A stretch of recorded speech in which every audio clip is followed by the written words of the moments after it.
If you feel it. For some reason, after seeing Twister, my wife wants me to wear white shirts all the time and shout out, if you feel it. Welcome to another video from Cardboard East. My name is Jay. I play board games from Asia, share what I find with all of you. This is a special vlog episode, which is currently public, but as of August, it'll be locked behind the Patreon wall. So if you want to see more of these, well, just subscribe to my Patreon and you'll have access to all of them.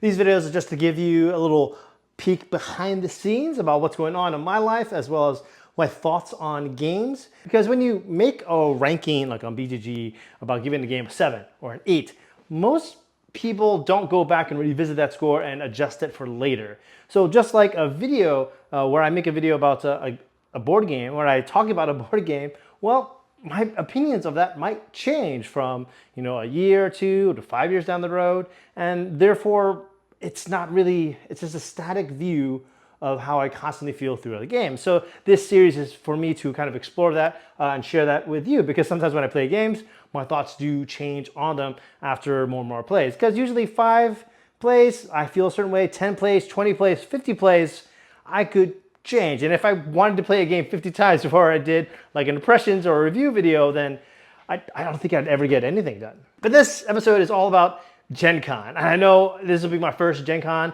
in the 21st century. I'm really excited and terrified all at the same time. I know that most of you, when you think about Gen Con, you think of like this great Disneyland experience. You get to go here, you go here, you get to all do these things. But for me, oh my gosh, it's a lot of work. So this is what it's kind of like for a publisher to go to Gen Con. So I am just in charge of marketing. So I'm not in charge of the trade show end, because that is a whole bag of stuff that I'm not fully involved in. So for me, one of the things I'm doing is I have all these compression socks. These are like things that old people wear, or nurses or flight attendants. I get the ones called nursemates. I'm getting compression socks. They're gonna be standing for like 4 or 5 days straight that whole time. I'm gonna be double socking it. Apparently it's the insider trick that I'm gonna be doing.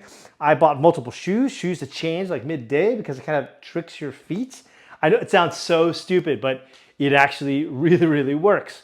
And then there's also, I want to wear like heavier boots during booth setup and teardown, because you're dealing with lots of heavy stuff, and I want my feet to be safe. Not to mention that if you've never set up for Gen Con, that entire exhibitor hall, they do not turn on the AC when everyone is setting up their booth. So it gets unbearably hot. So I have to bring shorts to make sure that I'm kind of sweating and not being too, because if I'm wearing jeans, I'm gonna die. I'm gonna be passed out on the ground, and that's not gonna help anybody. Some of the other things I have to deal with is I have to get uniforms. I have jeans and a busy shirt, but then I don't wanna wear that for the evenings when I'm out and about. So there's different outfits I have to wear throughout the day and change. I have to get like all my business cards for Bezier and Cardboard East to be all ready. And then I have like all these pins that I have to set up for and make sure I have everything. Meetings, oh my gosh, there's so many meetings. They call it the 4 days of gaming, but it's really 4 days of meetings. I set a meeting at every hour on Thursday, Friday, and Saturday, and Sunday, and I'm completely booked. So I think I'm meeting close to 40 different people scheduled. So it's going to be nuts. And then I have to prepare for each and every single one of those meetings. Some of them might be distributors. Some of them might be like doing marketing agencies. Some of them might be people who pick up licenses for other games. A lot of them are influencers. So I have to be familiar with the content, watch their most recent content, see their channel, see how they're growing, seeing what their vibes are, and seeing how I could best bring our games through them and integrate with them and work and collaborate with them. So there's a lot of things that I have to do with that. I even made a map. I printed out this map and I circle all these booths that I'm going to, or at least that I plan to go to. It's a lot of booths, so many booths that I have to go to. And I have gifts, so many great gifts that I'm so excited to give and share with some people. And also, like, one of the crazy things about Gen Con is that like I don't have time for lunch. So, I mean, I can't go out to the food trucks, because the food trucks are going to be way too long. And then for me to get the food and come back, that might be like an hour. So my wife and I worked on creating these granola bars that are just huge. These taste like lambdas bread from like Elven lambdas bread from like Lord of the Rings, because like one bite and it's so dense. There's like chocolate and cranberry. These will be my lunch there, so that way I can just go in the booth and just chow down 2 of those bars, and I'll be full, and I can have a nice dinner maybe afterwards. And not only dinner, like dinner, I'm not free. Like I have meetings to go to on all those dinners. So like and it's just through Cardboard East or through Busy Games. I'm meeting with all these different people, and it's a lot to get ready for in like 48 hours. Not to mention that I'm also driving the werewolf truck, first time on a trip, driving it all the way to Indianapolis. So I'm kind of nervous about that. Like I don't want to hit anything. Like the main reason why I don't want to get into an accident isn't because of getting into a car accident, because the truck is huge. It's the fact that if the truck were to get into an accident for whatever reason, we would have to rent another truck, drive that truck to that truck, and then unload that truck, put it into the new rental truck on the side of the freeway, and then drive to Indianapolis, and somehow someone somewhere will take care of that. And that does not sound like fun. So these are all these things kind of wrapped up in my mind right now. In addition to like just trying to keep up with Cardboard East, trying to create content. And there's so much content that I still need to make for Busy Games, like just promoting all our stuff. And I'm also kind of scared too. Like I'm thrilled to meet all sorts of people. I would love to meet all of you. I am also terrified, like, am I doing a good enough job? Like I could like make content and push the games out there and make them sound fun and cool, because they are. But then, and I could look at all the data. I could look at all these analytics to see like, well, how much engagement, how many impressions am I getting? But then at the end of the day, I'm just like, are those games moving? And like, that's what I'm thinking about. But I'm thinking, like I did a pretty good job, and hopefully people come to the booth and stop and say hi. So yeah, I barely have enough time to enjoy some lapsang souchong. That's just Gen Con. That's just like a fraction of it. I'm sure I'm forgetting something. I really hope I'm not forgetting too much. But I got to play like Lone Wolf some more after the review video. And I began to think to myself, like, it happens to me a lot, and it's happened to other content creators that I've talked to, that when you're making content and reviewing a game, you'll finish shooting, and then as you're editing, you realize, like, I didn't mention this one thing. And then you have to ask yourself, like, is it worth it for me to reshoot all of that? Or should I just reshoot myself at my desk to talk about that one thing that I forgot? And so it's just weird, and I'm always wrestling with that internally. Usually I just like, nope, I'm done. I'm just moving on. I'll make a post about it and share about it. And now I have a way to do that with you.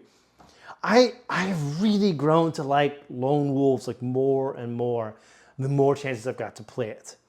I do think that understanding that, like, that strength versus honor is really weird at first.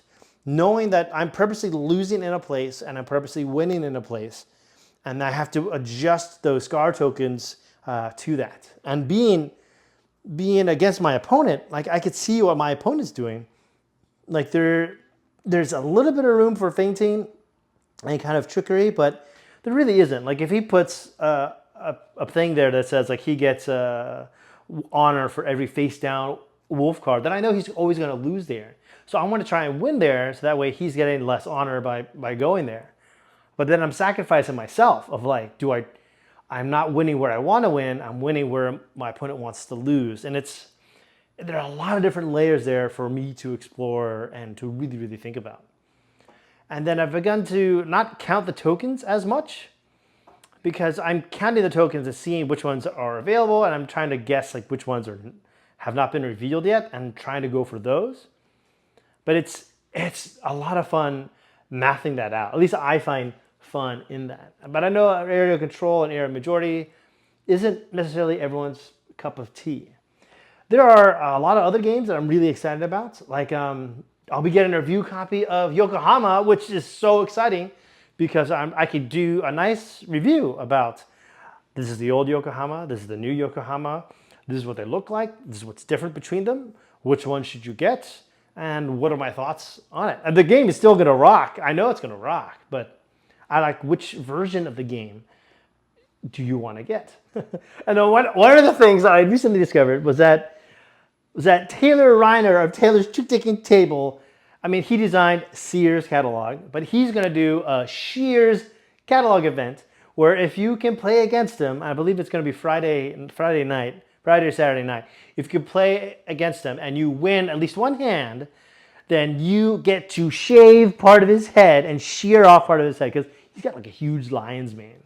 Like you think that's his logo, it's not. It's him. It's just this huge lion's mane of hair, and he's gonna shave it all off. So I beat him to it, and I shaved it off because I know it's gonna be super hot at Gen Con. And then I felt shaggy. Like I felt a little too Timothy Chalamet, 70s dude, and I needed to shave that hair off. There's a Korean game that I want to play while I'm there. They're sending me a review copy, but I'm going to play it there, and then people there can teach me the game, and hopefully they do a good enough job. So that way I can produce the content faster in August, and I'm really excited for that. There's just so much stuff to keep in mind. But and I spend most of my time thinking about games from the East. But occasionally I'll think about like games from the West that I'm interested in. It makes me extremely picky when I want to get a game from like North America or from Europe. And the two games that I'm most interested in are Endeavor Deep Sea, which is like Endeavor without the colonial racism problematic theme. And it has like this nice exploration with the game now that I'm really excited. So I definitely am thinking about picking that up. And then I am also picking up, I am picking that up, but I'm really interested in picking up River of Gold because I played Legend of the Five Rings like a long time ago, and now they have a little board game that happens in that universe in ancient China. So it looks really, really rad, and there's that word again, rad. I get comments that I say rad too much. Do you think I say that too much? I don't think so. But I'm very excited to pick that game up as well. And those are the two. That's it. Just two games from the West. Everything else is from the East, because I spend so much time like developing the games at Busy Games, to promoting those games, to playing all the games I need to play for Cardboard East, that I don't have as much time as I would like playing games, from the West.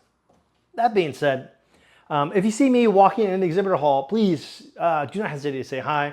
I'll probably say hi, wave hi, go yo, and maybe do like a selfie with you, but then I'm running because I got so many to go to in so little time. But I'm really, really excited about Gen Con, and I really can't wait to go there and create content while there and share it with everyone and all of you. Thanks so much for watching. If you haven't joined the Patreon, please consider joining the Patreon. Those links down below in the doobly-doo. And I'll see all of you in the next video.